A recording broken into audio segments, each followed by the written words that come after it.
परळीत व्यापारी संघटनांकडून बेमुदत बंदची हाक, परळीची बदनामी सुरू असल्याचा व्यापारी बांधवांचा आरोप, तर कराडवरील सर्व गुन्हे मागे घेण्याची मागणी. संतोष देशमुख हत्या प्रकरणामध्ये आरोपी वाल्मिक कराडचा ताबा आता एसआयटीकडे. बीडच्या जिल्हा कारागृहात कराडची रवानगी. हत्येच्या गुन्ह्यात आज केज कोर्टात हजर केलं जाणार.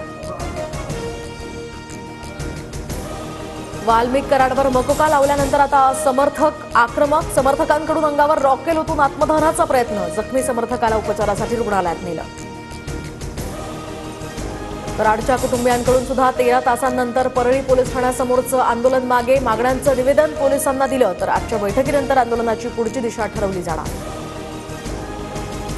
धनंजय देशमुखांची केज. शासकीय विश्रामगृहामध्ये तपास अधिकाऱ्यांसोबत चर्चा, तर मला माझ्या भावाला न्याय द्यायचा आहे. कारस्थानातील प्रत्येकाला फाशीची शिक्षा व्हावी, देशमुखांची मागणी. बीडची हत्या माणुसकीला काळं फासणारी घटना, तर कुणीही दोषी असो मुख्यमंत्री कारवाई करणारच. चौकशीमध्ये नावं येतील त्यांच्यावर ऍक्शन घेतली जाणार. उपमुख्यमंत्री अजित पवारांची ग्वाही.